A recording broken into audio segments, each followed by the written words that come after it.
Huh. Fools. They thought they could predict you. That's the arrogance of agencies who believe numbers can decode spirit, who think algorithms can bottle thunder. So they ran your face through their databases. They cross-referenced bone density with biometric grids, mapped symmetry with emotional response charts, traced every angle of your jaw, every flicker in your eyes, every micro-expression that most people don't even realize they're leaking. They compared it to leaders, to outliers, to historical figures they've studied in secret archives. And then the reports came back, not just to one office, but to an entire chain of command. The analysts went pale.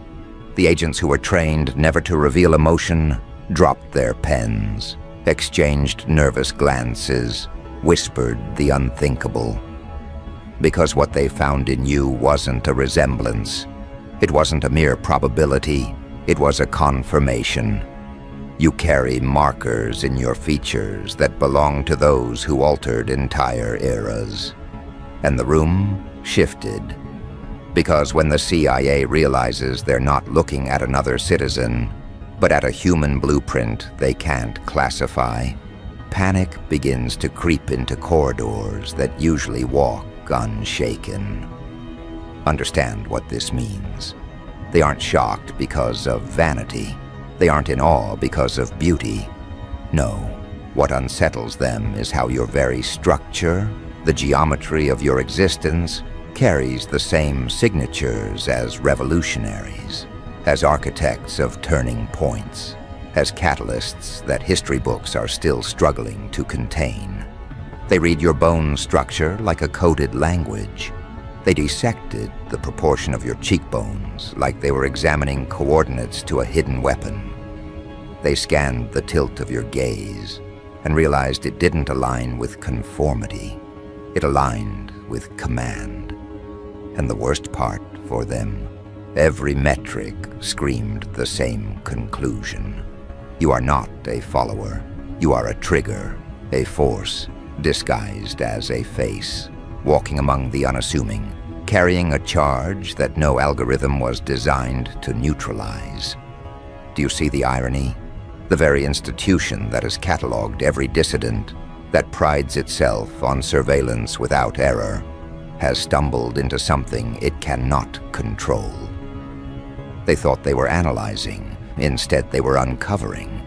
And the more they uncovered, the more the ground beneath them cracked.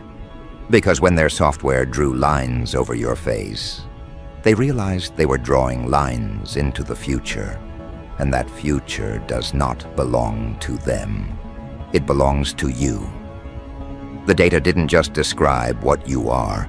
It projected what you are destined to trigger. Influence patterns, leadership psychology, decision tree dominance. It all converged into one horrific reality for them. You are not one of the many. You are one of the few whose very presence rearranges the hierarchy of a room, a city, a world. So now the whispers circulate behind reinforced walls. They won't put this in public records. They won't admit it in hearings. But behind encrypted channels, the message is spreading. Your face isn't a profile. It's a prophecy in human form. You don't walk into a room and belong. You walk in, and the room reconfigures around you. The patterns they've relied on for decades don't hold. The intimidation techniques, the persuasion models, the crowd manipulation formulas, they fracture when applied to you.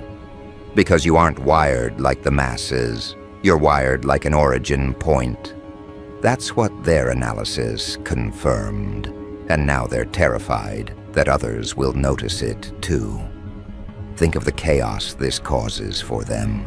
Their whole empire depends on prediction. If they can predict, they can control. If they can control, they can neutralize.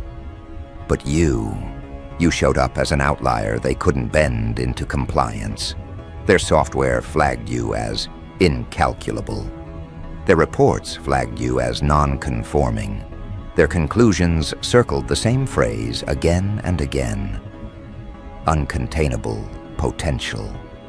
And the higher-ups hate those words more than any weapon, more than any headline, more than any scandal. Because weapons can be disarmed, scandals can be spun, but potential, pure, ungoverned potential, is the one element they cannot confiscate. And in you, they've found it burning like a fuse they can't cut. You want to know why the world is shook? It's because the rumor leaked. Somewhere, an analyst whispered too loudly. Somewhere, a report crossed the wrong desk. Now the word has escaped the vault. People don't know the details, but they feel the vibration. They sense that something is different in the air, that someone has walked into their timeline carrying a face that reads like a declaration of upheaval. And the world reacts the only way it can, through awe, through fear, through obsession. Your image isn't just your image anymore. It's become a cipher. People glance at you and feel a jolt they can't articulate. Some are drawn, some are disturbed, but none can ignore it. That's the truth the CIA stumbled upon. You can't be ignored because your very design refuses to let people look away. Now let's peel it back further. When they overlay your facial data with historical databases, patterns emerge that they wish they never saw. Leaders who broke empires, voices that redirected cultures, shadows that toppled dynasties. And while the agency wants to dismiss it as coincidence, the numbers don't allow it. The same bone ratios, the same gaze intensity, the same anomaly curves on expression analysis. Too many parallels. And when institutions that thrive on control see something they can't dismiss, their default instinct is panic disguised as curiosity. That's what's happening now. They say they're studying you. In reality, they're bracing against you. But here's the twist that haunts them. Discovery doesn't equal prevention. They can analyze every angle of your face. They can simulate every possible outcome. And yet they still can't intercept the one element that overrides their science: your will. Because will isn't measurable. Drive isn't reducible to a chart. Vision doesn't submit to surveillance. That's what makes you lethal to them. You're both mapped and unmappable. They have the data, but the data doesn't give them leverage. It gives them dread. Every new report doesn't bring them closer to control. It reminds them of how far outside their reach you really are. And so the paranoia spreads. Imagine rooms full of seasoned officials replaying your image like it's evidence of a crime. Yet the crime hasn't even happened. Imagine experts arguing over probability curves while knowing in their gut that no curve captures the gravity of a person who alters the room just by being in it. Imagine a council debating whether to categorize you as threat or phenomenon, but realizing both categories collapse when applied to you. This is where they are now. They're not debating whether you matter. They're debating how much longer they can deny it before the whole world realizes what they already fear. You are the figure they didn't account for, the presence they can't erase, the name that slips into their files like ink they can't scrub out. And here's the cruelest revelation for them. The more they investigate, the more they spread your legend. Every analyst who whispers about your features becomes an unintentional herald. Every agent who warns about your potential becomes another amplifier. In trying to contain you, they crown you. In trying to dissect you, they elevate you. In trying to bury you in reports, they etch your significance deeper into history. That's the paradox they walked into the moment they scanned your face. They thought they were running analysis. They didn't realize they were writing scripture. So understand this. You don't need to beg for recognition. You don't need to shout for attention. The attention is already yours, stolen from the very hands that tried to reduce you to a file. The world is shook not because of a headline, but because reality itself is rearranging to acknowledge what data only confirmed.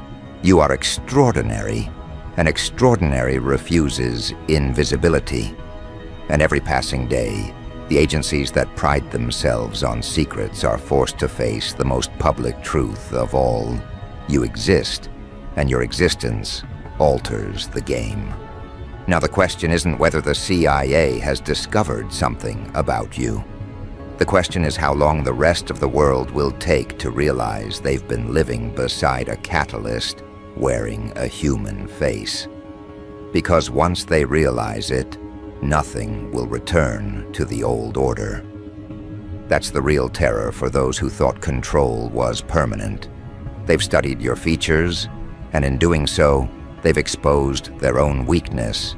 You are uncontainable. You are unforgettable. You are undeniable. And that's why the panic is spreading faster than any report can suppress. And the story doesn't end here. This is only the first revelation, the first crack in the walls they've built around perception. Because now that the world knows something is different about you, the hunt for proof intensifies. Files will be leaked, more agents will whisper, more corridors will tremble. And every new piece of evidence will only confirm what they already dread. That your existence is not just remarkable, it's disruptive. And when disruption wears a face like yours, it can't be ignored. It can only escalate. They will try to name the sensation you create. They will invent labels to shrink you into a case file they can file away. They will patch together phrases, outlier, high potential, unclassifiable, and stamp them across your dossier until the paper looks like a shrine built by anxious clerks. They will hold press briefings in rooms that feel colder than usual, deliver statements with rehearsed cadence, and hope repetition will steady a room that's losing its center. Watch what happens next. Offices that once ran like clockwork begin to hiccup. Meetings extend into nights. Advisors exchange frantic notes. Analysts who prided themselves on certainty begin to hedge, to couch their reports in conditional language, to add footnotes to footnotes. Behind glass, men and women in tailored suits trace the contours of your photographs with gloved fingers and pretend not to feel the electricity that jumps at the edges of your portrait. Their confidence is eroding because the thing they used to rely on, predictability, no longer holds. Every attempt to explain you publicly only deepens the mystery. Each press release becomes a breadcrumb trail for those who want to prove you are more than rumor. Every denial plants a seed of curiosity. The more they insist you are merely the product of statistical outliers, the more the public leans closer, hungry for contradiction.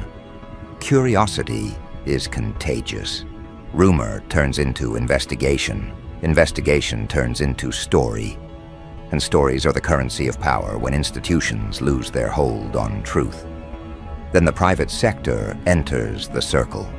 Corporations with shadow labs, consultants who once sold certainty to billionaires. They all recalibrate their models to include you as a variable.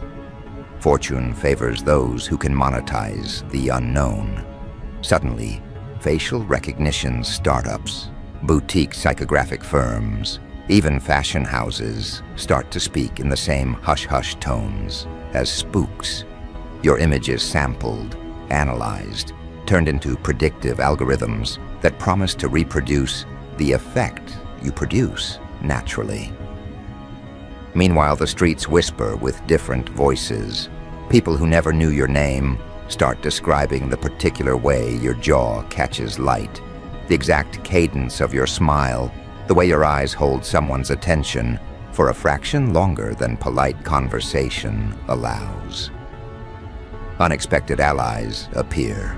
Strangers who saw you once in a crowd, old co-workers who remembered a decision you made years ago, small-town witnesses who recall a moment you unknowingly altered a meeting by your presence alone. That's when the cultural machinery pivots.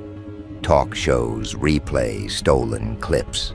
Social feeds splice your image with archival footage of historic leaders, careless comparisons that light argument threads across platforms. Influencers speculate. Historian channels dissect bone ratios with faux academic urgency. The chatter accelerates until the public's appetite for more becomes a pressure cooker. At that pressure, secrecy breeds gossip, and gossip becomes momentum. This is the precise moment when you become a choice point for the crowd. People begin to pick sides. Some will recoil, frightened by the idea that someone among them alters social dynamics without permission. Others will rally, intoxicated by the possibility that a single human could shift a room, a city, a policy. That polarization is a resource, one the agency had hoped to prevent. Their models predicted quiet containment, not mass fascination. In their panic, the agency's playbook shifts. Where once they might have used quiet surveillance, now some voices push for invasive measures, targeted profiles, discreet approaches to people close to you, attempts to tamper with platforms that host rumors. Others argue for careful courting, invite you into controlled interviews, craft narratives that co-opt your image into acceptable frames. Still others whisper of creating counter-narratives through controlled leaks that steer attention away from uncomfortable threads. Each proposed move fractures into its own risk. Each reaction risks amplifying the very signal they want to bury. And every time an agent leans into action, consequences ricochet. Imagine a mid-level officer shadowing a friend of yours. That friend notices, posts about being watched, and a private concern becomes viral. Imagine a conservative outlet taking an official denial and framing it as proof of cover-up. Traffic spikes and millions begin to believe there is something to hide. The agency's moves, meant to compress the story, expand it. But among all this noise, a quieter evolution occurs. People decide to replicate you. For every analyst who wants quiet, there's an opportunist thinking how to clone the effect. They study your angles, mimic your poses in staged images, attempt to manufacture presence in workshops that promise to teach how to command a room. Coaches sell seminars on micro-expressions. Influencers copy your look. Boutique firms create presence-enhancing products. Imitation proliferates. Across borders, the tremor echoes. Foreign agencies cross-check their own archives, wondering if this face is a single phenomenon or part of a pattern they missed. Think tanks write speculative briefs. Parliamentary aides whisper at closed-door sessions. Even nations that rarely admit surprise send quiet requests for more information. Diplomatic cables, once banal and bureaucratic, now carry unusual urgency. And when states lean in, private donors lean in too. Foundations that fund social research begin to underwrite probes and commission retrospective studies. Suddenly, what started as a domestic curiosity becomes an international inquiry. Public intellectuals and artists add fuel. A novelist turns an offhand anecdote into a viral excerpt. A playwright stages a scene that echoes your posture in a small theater, and critics write think pieces. The more cultural institutions translate the phenomenon into commentary. The more ordinary people feel permission to talk about it in everyday places, cafes, buses, family meals. Conversations that used to be private now have public edges. At the same time, Covert networks of influence activate. Old contacts from a decade ago receive calls that previously would never have reached them. Anonymous donors fund investigative reporters. Former insiders, sick of secrecy, prepare to sell testimonies. The ecosystem of secrecy that once protected institutions begins to fragment because the story grows wider than any single agency can manage.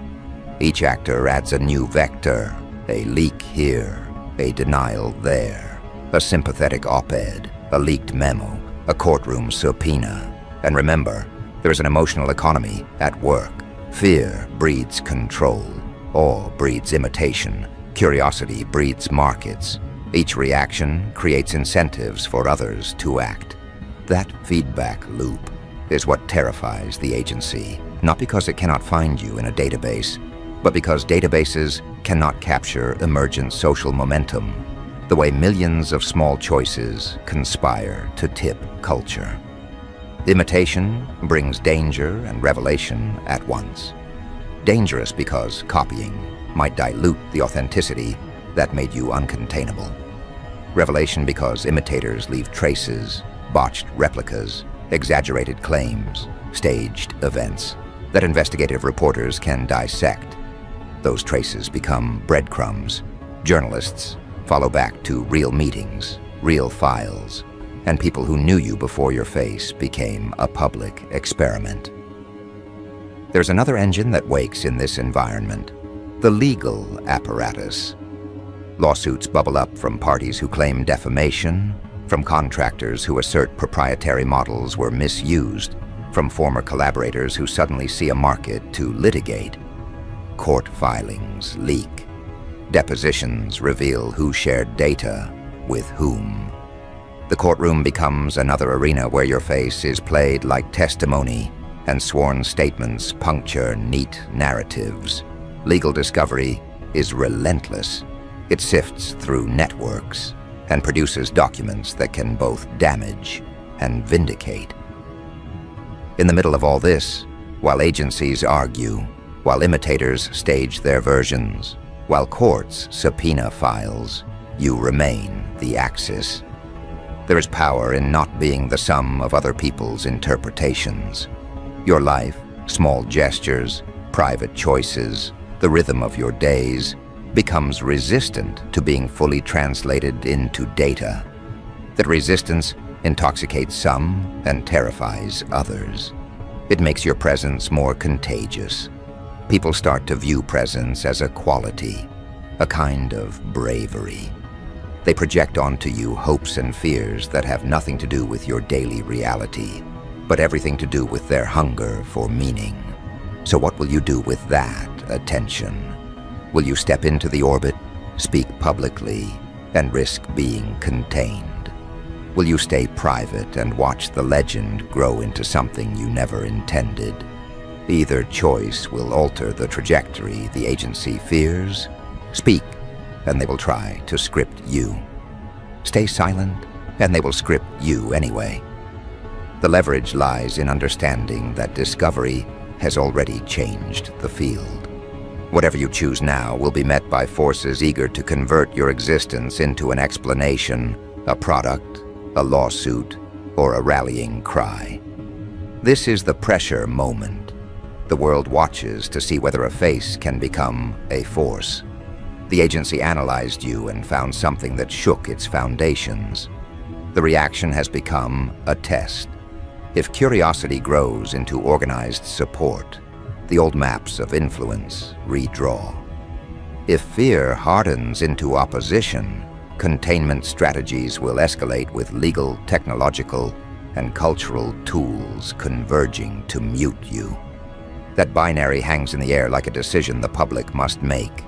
But remember, discovery was only their beginning.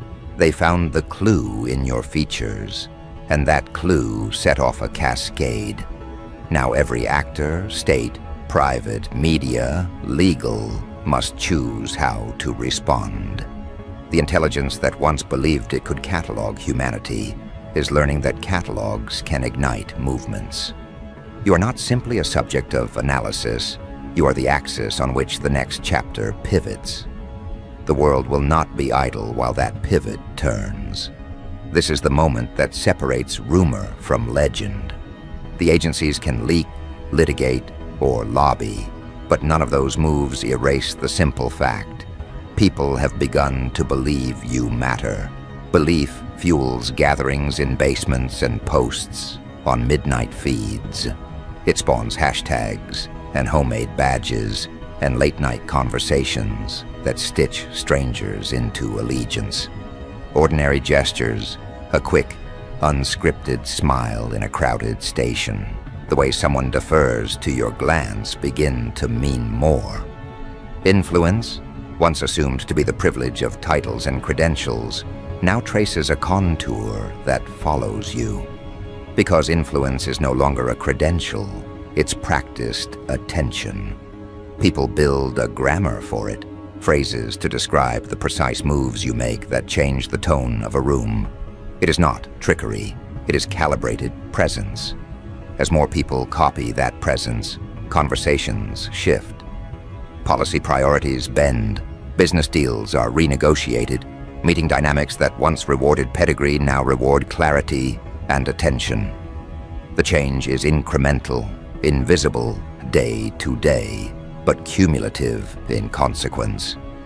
The agency watches with a mix of respect and alarm.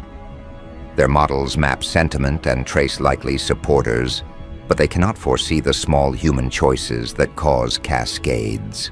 A colleague choosing to speak up at risk, a voter shifting allegiance because someone like you took a stand, a reporter risking a source to verify a claim. Those micro-decisions ripple outward in ways no chart contains. Your face becomes a catalyst they can neither suppress nor fully quantify. Institutions face a fork. Domesticate the movement with controlled spokespeople and study as, or let it remain organic and therefore unpredictable. Many will attempt the first. Foundations will host panels. Think tanks will commission reports that translate presence into donor-friendly metrics. Corporations will propose partnerships that package presence into marketing.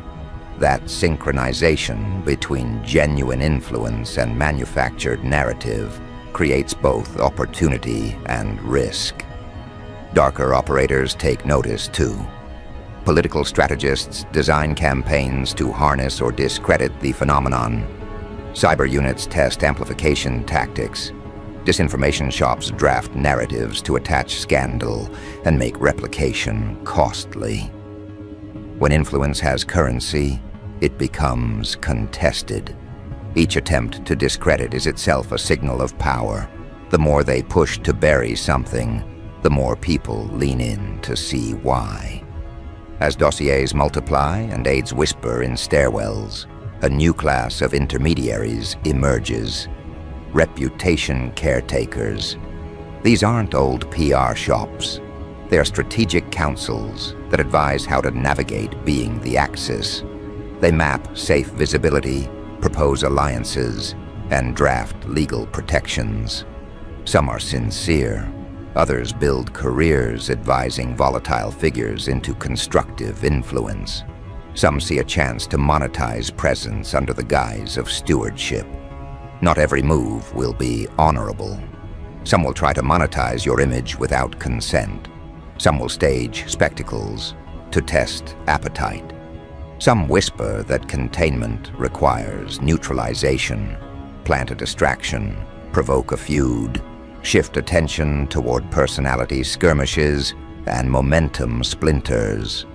Those tactics are blunt instruments meant to exhaust attention and tire supporters into withdrawal. Yet every countermeasure also exposes processes ripe for reform. Leaks and court filings teach citizens how decisions are made and where accountability must land. Clarity emerges in unexpected places. People governed by invisible rules begin to see openings. Activists repurpose your narrative to amplify overlooked causes. Community organizers adopt postures inspired by your actions. Less fandom, more method. Workshops on attentive leadership sell out. Universities host panels. Grants fund research into presence and persuasion. Cultural institutions translate curiosity into public projects that sustain momentum beyond headlines. Your role in that transformation is not spectacle, it's steady choices. Each time you refuse co-option, you inject credibility into those who follow. When you decline offers that would hollow your message, you set standards. When you intervene in public disputes with measured clarity, you model how to act under pressure. Presence that is principle attracts a constituency that values discernment and patience. That constituency outlasts trends. It builds institutions. Legal pressure complicates the path. Lawsuits generate documents that leak into the public record. NDAs protect certain truths and obscure others. Courtroom mechanics are slow and draining and can fatigue supporters. But legal discovery also produces openings, sworn statements, depositions, released files that journalists parse to reconstruct timelines. Those documents can vindicate or complicate narratives, and the process forces institutions into daylight. International reactions widen the stakes. Allies ask questions. Adversaries exploit narratives. Foreign media refract the phenomenon through different filters, sometimes flattering, sometimes distorted. Diplomatic channels carry unusual urgency. What began as a domestic curiosity becomes a matter on foreign policy agendas.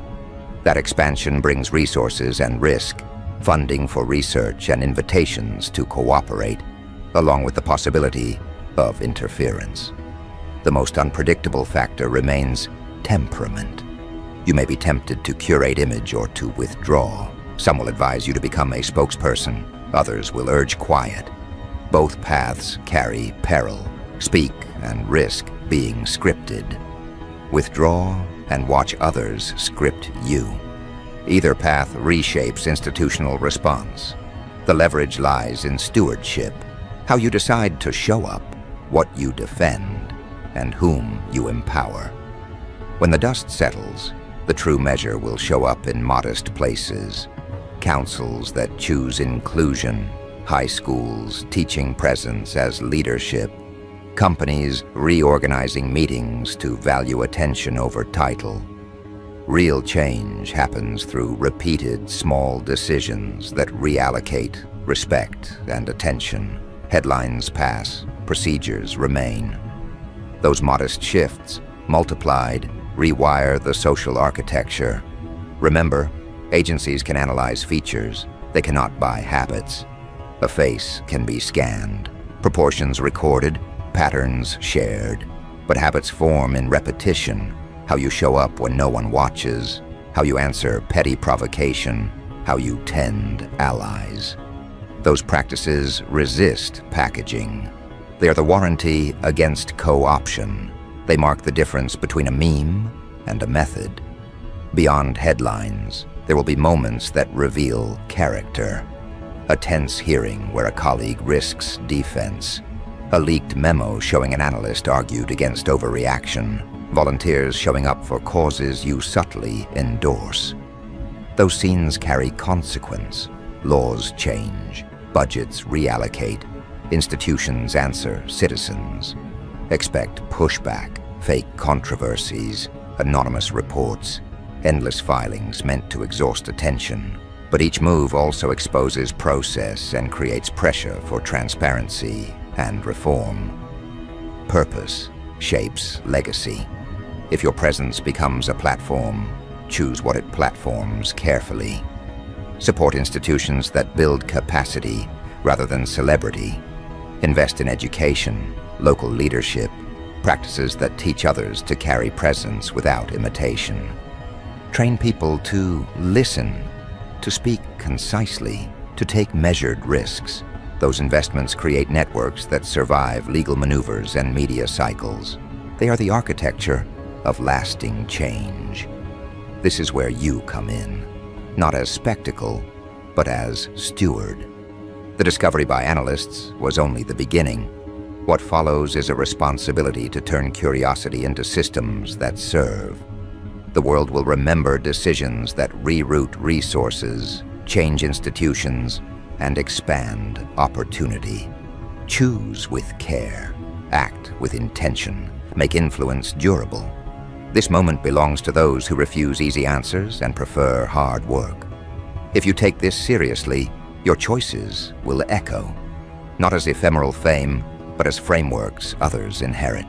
Be deliberate. Turn watchful gaze of the world into change.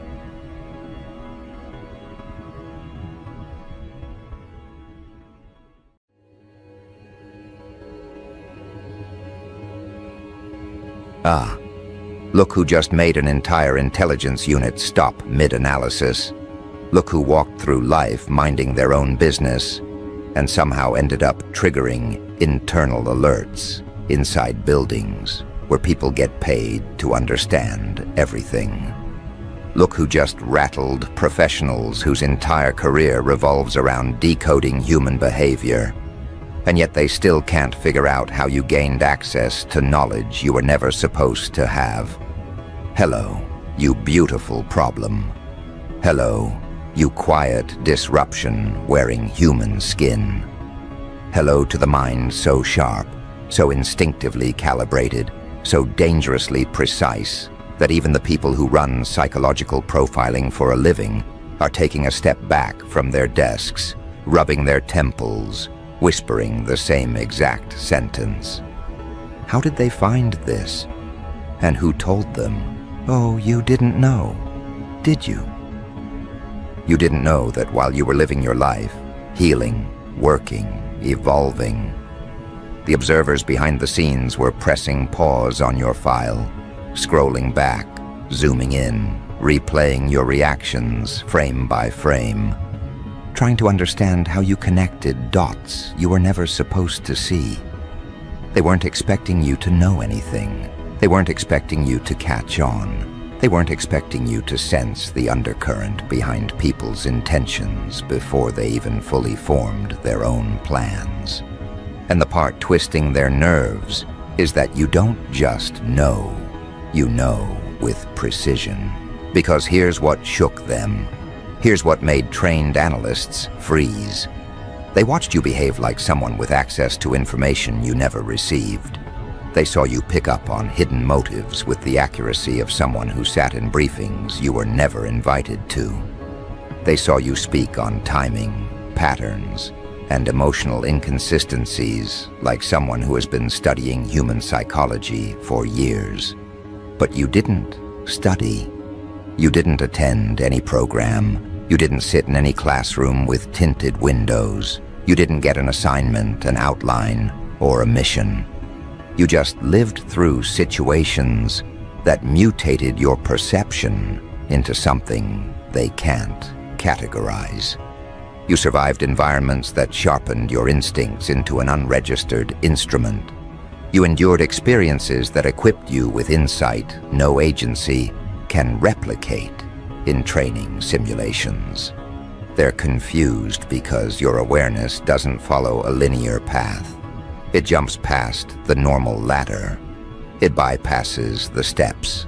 You don't gather information, you absorb it. You don't ask questions, you detect answers. You don't investigate, you recognize. And what really bothers them is the effortlessness. You operate with the same clarity they spend entire careers trying to develop. They practice techniques to catch micro-expressions. You notice the entire emotional shift before someone even tries to hide it. They study conversational patterns to detect deception. You feel the moment someone's honesty fractures. They analyze tone to identify hidden motives. You understand the motive before the tone even changes. They don't know what to call this because it's not training and it's not luck.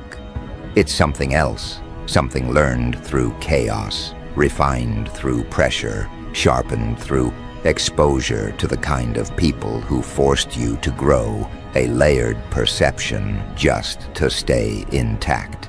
You became your own curriculum, You became your own intelligence network.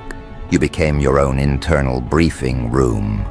And because of that, your mind moves in angles they weren't prepared for.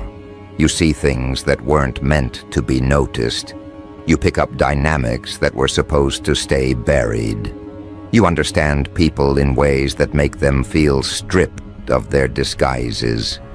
And that's where the panic starts. Because intelligence workers only fear two types of people: the unpredictable and the unexplainable. And you are both. You can't be anticipated because you don't think in straight lines. You can't be deciphered because no familiar pattern matches you. You process at a depth that exposes the cracks in other people's intentions. And that kind of perception is dangerous for anyone who functions through hidden agendas. They expected the people around you to fool you. Instead, they got fooled. They expected you to ignore subtle shifts. Instead, you read them. They expected you to miss the signs. Instead, you cataloged them internally, like evidence. They expected you to walk blindly. Instead, you walked with awareness so sharp, it made observers uncomfortable. And here's the unspoken truth about why your knowledge freaks them out. You don't react like someone guessing. You react like someone who already knows the ending. And the moment someone behaves as if they know the conclusion to a story they were never told, that's when surveillance begins. Because that kind of awareness doesn't appear randomly. It comes from something. But the question is, what? How did you learn to read intentions before people express them? How did you learn to sense shifts in energy the moment someone starts lying to themselves? How did you learn to catch psychological transitions faster than trained interrogators? They don't know. They can't trace it. They can't pinpoint the moment your mind became this observant. They don't know if someone informed you. They don't know if you witnessed something. They don't know if you've been guided. They don't know if you're remembering something you were never meant to have access to. All they know is that the way you catch on to truth is not ordinary. At first, they tried to rationalize it. One analyst said, maybe this person is just very perceptive. But perceptive people usually second-guess themselves. You don't. You know. Another one said, maybe they've studied psychology. But trained minds have signatures, structured reasoning, deliberate thinking, methodical progression. Your mind doesn't move like that. You don't analyze step by step. You leap straight to the core. Someone else suggested, maybe they're paranoid. But paranoia creates illusions. You don't imagine things that aren't there. You identify things that are. Then a higher-level observer said the thing everyone else was afraid to say. This isn't learned behavior. This is adaptation. That's when the room went quiet. Because adaptation means your environment forced you to develop perception as a survival mechanism. And no agency knows how to handle someone who trained themselves unconsciously. You didn't read books on microbehavior. You grew up deciphering emotional traps because you had no choice. You didn't learn interrogation tactics. You learned to detect danger in voices because danger once lived in the same rooms you did. You didn't study manipulation. You experienced it repeatedly and cataloged every pattern internally to make sure it never destroyed you again. You didn't research how people hide jealousy, resentment, envy, or betrayal. You lived beside people who carried those emotions like weapons and taught your intuition how to identify them before they punctured you. That's why your accuracy scares them. Your intelligence isn't artificial. It's instinctive. It's embodied. It's ingrained. It's coded into your reactions. It's printed into your perception.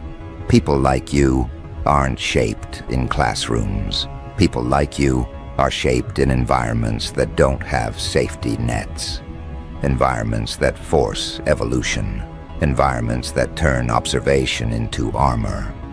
And because of that, the way you move feels like déjà vu to them. You react like someone who's already seen the inside of a situation before anyone explains it.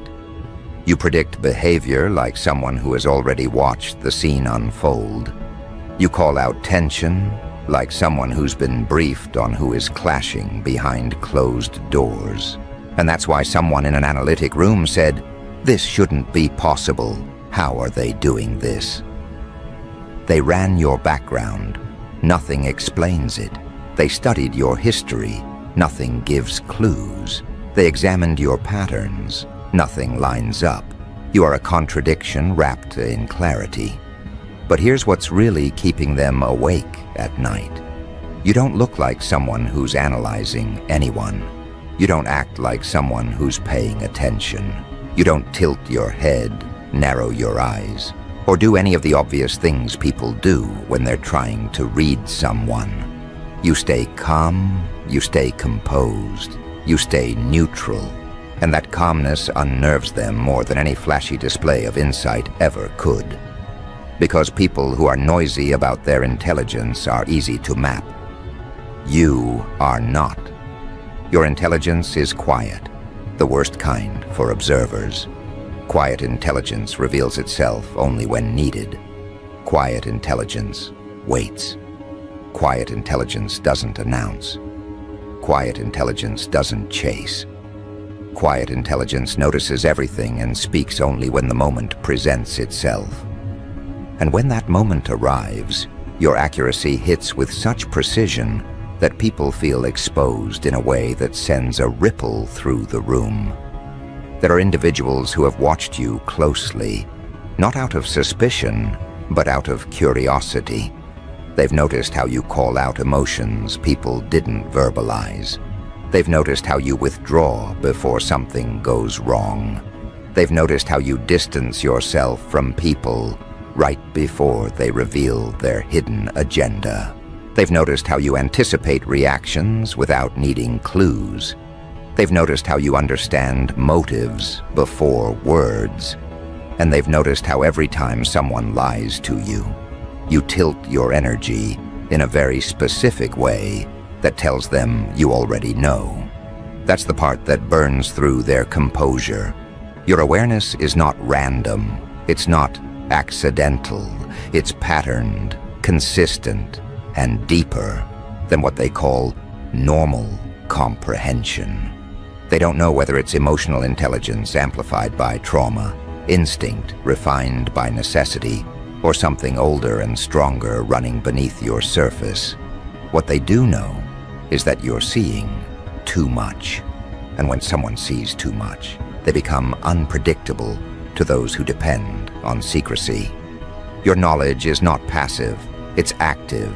It rearranges situations, it exposes lies, it dismantles facades, it interrupts manipulation, it removes leverage from people who rely on confusion, and people who lose leverage panic. Which brings us to the question they keep circling back to. How did they find this out? They've monitored enough human behavior to know that patterns don't appear without origin. Someone usually teaches you, someone informs you, someone guides you.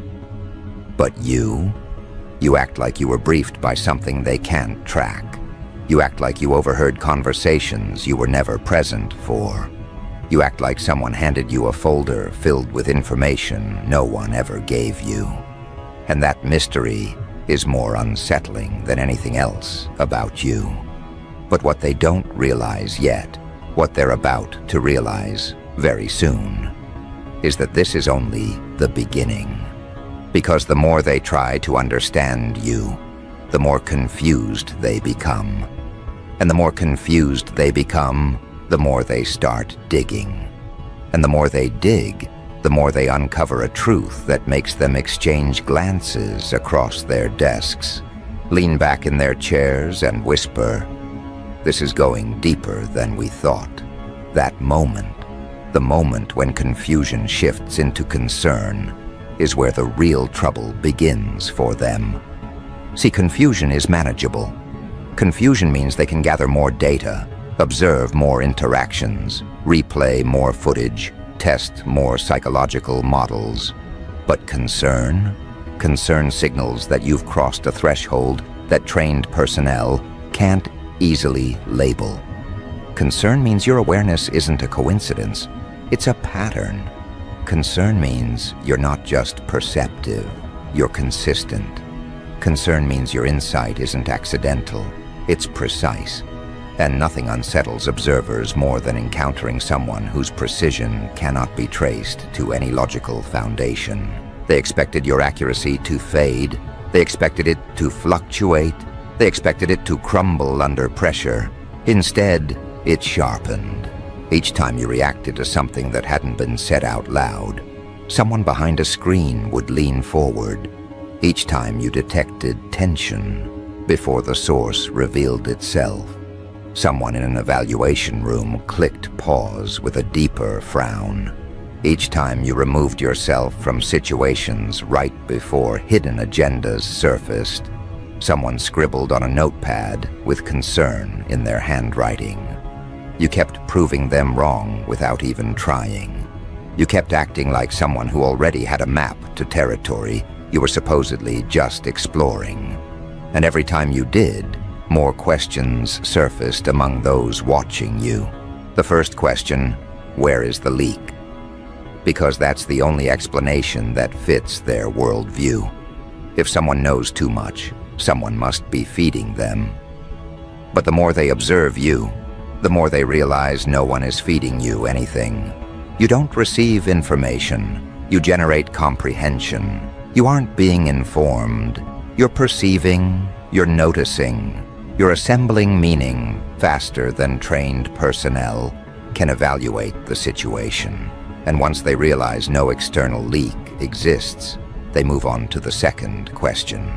What did we miss about them? They start flipping through your history again. They start examining your interactions again. They start reviewing your responses to previous events. But they hit the same brick wall. No one taught you. No one prepared you. No one trained you. And yet you process the world like someone who's been studying psychological warfare since childhood. Someone inside one of those rooms eventually mutters, maybe they've been through something we don't know about. And the room goes still, because that possibility is the one that terrifies them most. That your life forced you into a level of awareness they can't quantify. That you learned what you learned without guidance. That you picked up the truth because your environment demanded it.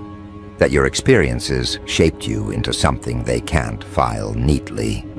And when someone develops intelligence without instruction, without mentorship, without structured exposure, that means their comprehension has no ceiling.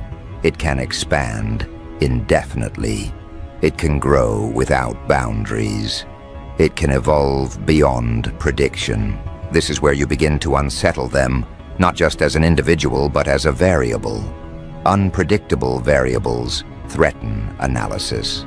They break models. They shatter assumptions. And a mind like yours, quick, quiet, adaptive, dangerous without trying, becomes something worth monitoring. Not because they think you're harmful, but because they can't determine what you're capable of becoming. You're moving faster than their categories. You're outpacing their metrics. You're dismantling their confidence in their own expertise. The irony is, you're not doing anything on purpose. You're not trying to be mysterious. You're not trying to expose anyone. You're not trying to shock analysts sitting behind dim monitors. You're simply existing with the kind of awareness most people never develop. And your existence alone destabilizes their certainty in the patterns they swear by. And then comes the moment that truly disturbs them, when your insight exposes someone inside their own structure without you meaning to. It happens simply because you speak the truth at the wrong time, or the right time, depending on perspective. Maybe you mention a behavior pattern someone is trying to hide. Maybe you describe a dynamic that mirrors an internal conflict.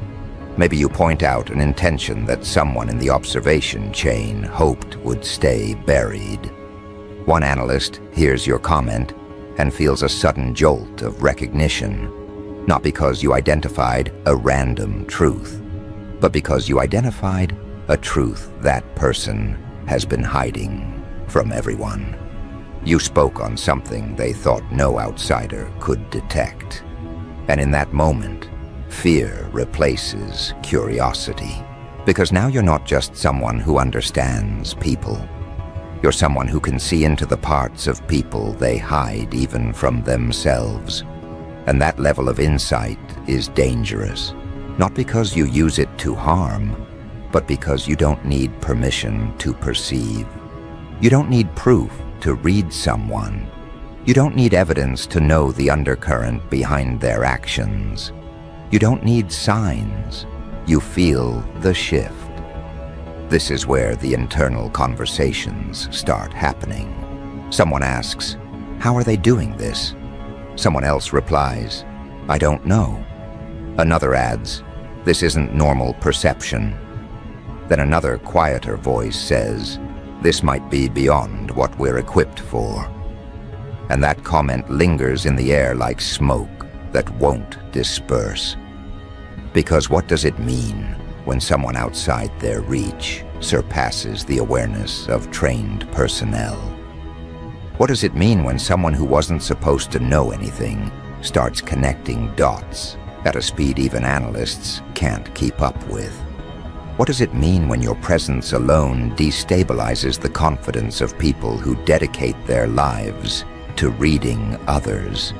It means they've encountered someone their training didn't prepare them for. It means they've come across a mind shaped through survival instead of schooling. It means they're observing someone who sees in ways textbooks can't teach.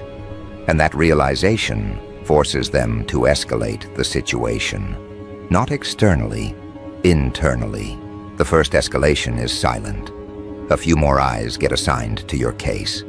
Not because you're dangerous, but because you're confusing. Confusion requires observation. They start tracking your responses more closely. They start analyzing the way you interact with people. They start building internal files on your behavioral patterns. And each time they think they've found an answer, you behave in a way that proves their conclusion wrong. So they escalate again. This time, they bring in someone higher on the chain. A more seasoned analyst. Someone whose specialty is decoding minds that don't follow obvious rotes. But even that person can't categorize you. They watch you connect unrelated events with an accuracy that feels unfair.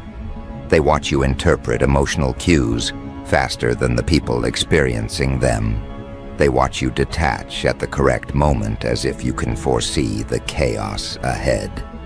The seasoned analyst gets quiet, not impressed, not suspicious, but uneasy. Because now the question isn't, how do they know? The question is, how much do they know? And how are they still calm? Calmness is the second thing that bothers them. People with high awareness usually display tension. They flinch mentally. They overthink. They hesitate. But you're steady. You don't panic around truth. You don't tremble when someone reveals their intentions. You don't gasp internally when someone contradicts themselves. Your calmness isn't arrogance, it's clarity. You recognize people for what they are before they show it, so nothing surprises you. And that unsettles observers more than anything else. Predictive minds are dangerous because they can't be blindsided. And people who can't be blindsided disrupt the balance inside environments built on unpredictability. Then comes the point no analyst wants to reach. The point where they must admit that your awareness is not just high, it's rising. You're learning faster than they can monitor. Each experience adds another layer to your perception. Each encounter sharpens your detection. Each disappointment expands your insight. And every time you uncover another truth with speed that looks impossible, their concern deepens. They start wondering whether this is natural growth or something else entirely. Some strange internal compass steering you toward answers you aren't supposed to reach. They start questioning whether your mind is operating according to known rules. They start considering whether someone or something shaped your instincts in ways their frameworks can't measure. Someone in one of those rooms eventually says, "They're learning too quickly." And that statement stands out. Learning isn't a threat. Learning is normal. But learning at your pace, learning without resistance, learning without confusion, learning without needing guidance, that's different. That's what makes them uncomfortable. Because rapid internal growth without external input means your mind is doing something on its own, recalibrating, restructuring, refining itself without instruction. And that leads to the third escalation. This is where someone decides to run a deeper analysis on your emotional history. They try to track where your survival instincts developed. They investigate your past connections.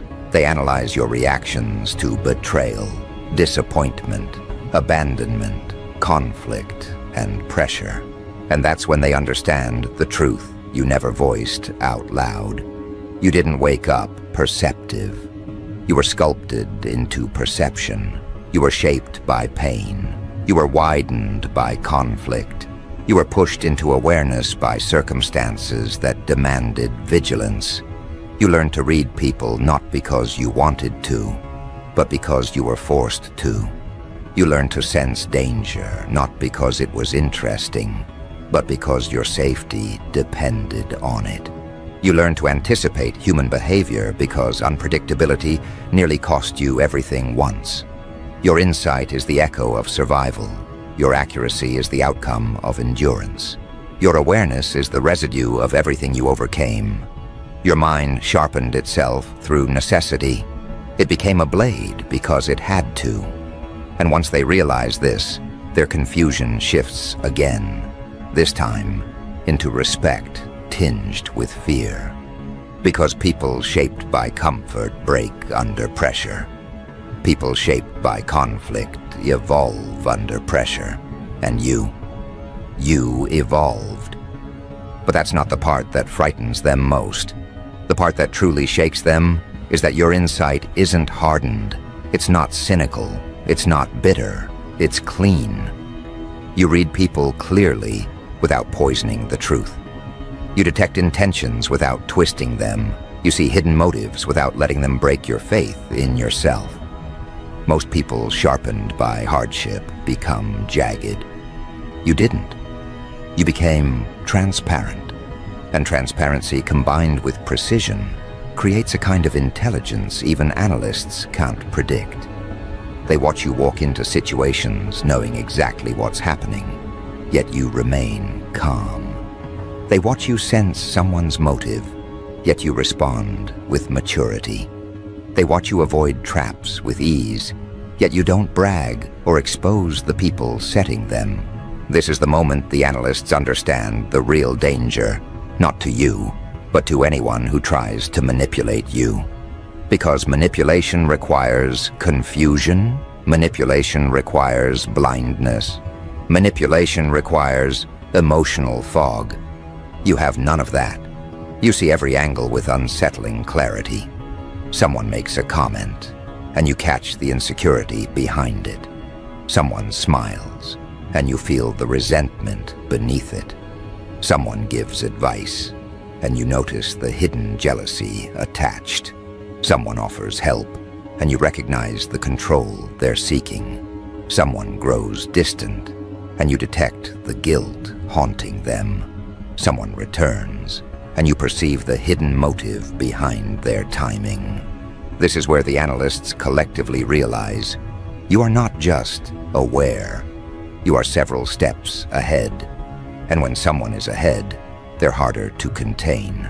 This leads to the fourth escalation, the point where someone suggests involving a specialist, not to handle you, not to confront you, but to understand you.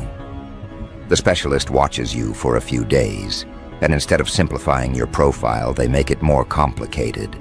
They start noticing the things the others missed, the way your expressions barely shift when someone lies, the way your energy drops a degree when someone pretends, the way your attention sharpens when someone reveals a hidden truth by accident, the way your presence changes subtly when someone's emotions shift. And then comes the moment the specialist stops writing altogether. They sit back and say, "We're not dealing with someone who learned this. We're dealing with someone who sees this."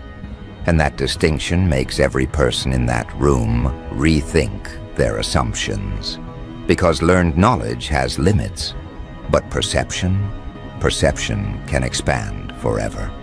And now they're terrified of how far yours can go. They start asking themselves questions they don't like. How much will they understand next year? How much more will they see after their next hardship?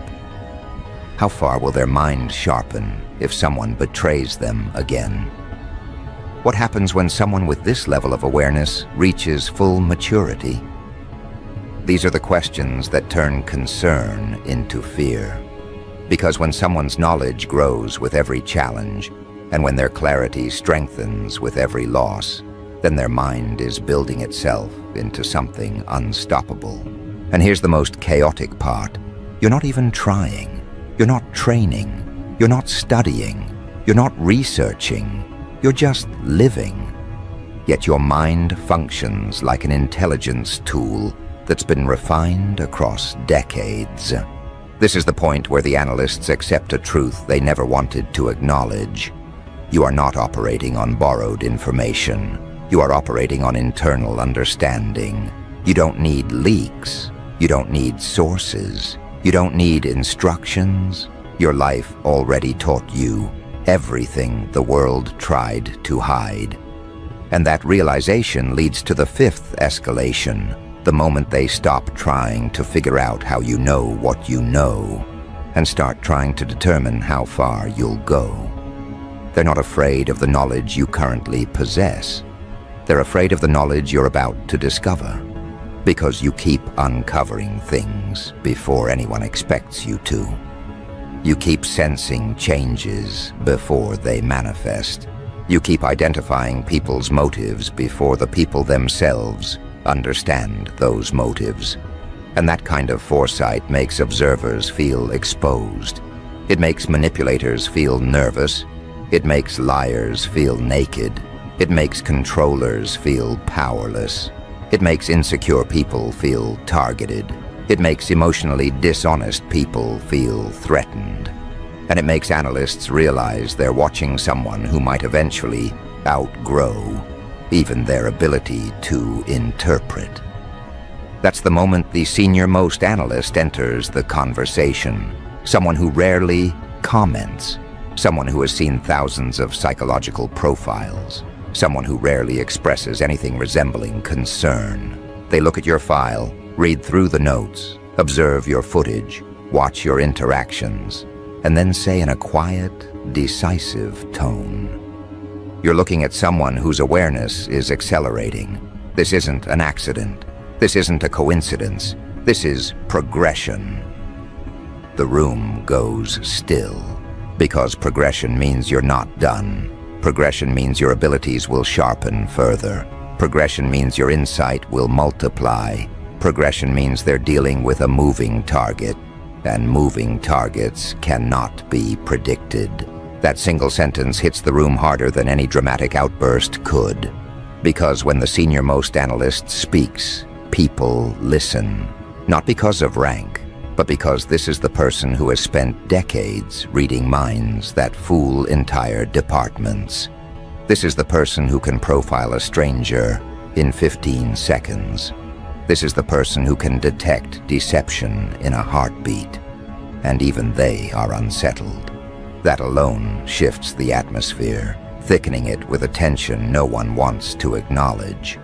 They're no longer treating you like an interesting case. They're treating you like an exception to everything they've studied. And exceptions cause chaos in institutions that depend on order. They replay your footage again, but this time with different eyes. They're not looking for what you know anymore. They're looking for what you're becoming. They watch the way you pause before making decisions. They analyze the timing of your reactions. They observe the subtle way your perspective widens every time you encounter a lie. They note how quickly your intuition recalibrates when someone shifts their tone. They see how your attention sharpens the moment someone's intention deviates from the surface. And the strangest part, you do all of this without trying. Your mind is evolving passively, naturally, without friction. You're not training for this. You're not pushing for this. You're simply growing on a level they can't measure. Someone in the back of the room finally asks the question everyone has been avoiding. What happens when they fully develop? The senior analyst gives no answer. They just keep staring at your file with the kind of expression that means they've already thought about it too much. Because full development, in your case, doesn't mean acquiring new skills. It means refining an instinct that's already outperforming their training. It means understanding people at a depth they can't teach. It means detecting motives before those motives solidify. It means you'll be able to see through deception instantly. And the thought of that terrifies them more than anything else. Because there's something fundamentally dangerous about someone who can't be misled. Not dangerous in the traditional sense. Dangerous because you dismantle illusions without effort. Dangerous because you destabilize manipulation without confrontation. Dangerous because people cannot hide around you. Not their intentions, not their insecurities, not their motives. That kind of clarity threatens people who depend on ambiguity. And the intelligence world is built on ambiguity. They maneuver through it, they weaponize it, they rely on it. But you cut straight through it like it's nothing. And that's why your progression rattles them. They've seen geniuses before. They've seen prodigies. They've seen people with photographic memory, people with enhanced recall, people with emotional genius. But those individuals were predictable. Their skill sets were measurable. Their growth was linear. You're none of those things. You are the outlier they can't calibrate. Your insights come from angles that shouldn't exist. Your conclusions appear too quickly. Your accuracy exceeds the data provided. Your instincts fire before their monitors detect any shift in behavior. It's like you're receiving intel from a source no one else has access to. And that's what pushes them into discomfort. This idea that your knowledge might not be coming from observation alone. That you're tapping into something deeper, something internal, something unexplainable within their frameworks. Because every time they review your decisions, your timing, your awareness, one thing becomes clear. You're not reacting, you're anticipating. That anticipation terrifies them. It means you're ahead. It means you're intercepting truth before the situation even finishes unfolding. It means you're reading signals they haven't detected yet. So the senior analyst asks a new question. How far ahead are they? And nobody answers. Because that question forces everyone to acknowledge the possibility that your awareness might exceed their tools. It might surpass their training. It might outrun their understanding entirely. Someone proposes running advanced psychological simulations to test the limits of your perception. But the senior analyst shuts it down immediately. They're not someone you test, they're someone you watch. And the room goes quiet again. Because when an institution resorts to observation instead of intervention, it means one thing: they respect the unknown. They begin tracking the progression of your insight across time. They map your behavioral growth. They plot your intuitive leaps. They analyze your interpersonal decisions. And each new line on the graph rises faster than the last. Your awareness isn't just progressing, it's accelerating exponentially. And this acceleration forces them to consider the impossible. That you might become someone they cannot classify at all. Someone who surpasses the limitations of their field. Someone who reads the room faster than they can gather data. Someone whose internal compass outperforms their external instruments. This realization shifts the internal tone from analysis to caution. Not caution toward you, caution toward the world around you. Because they realize something they should have seen earlier. You don't use your insight to harm. You use it to protect yourself, to remove yourself from danger, to shut down manipulation, to identify threats before they get close, to read intentions before they turn into actions. And that level of instinctive, self-protective clarity makes you not just unpredictable, it makes you untouchable. But then something else happens, something none of them were prepared for.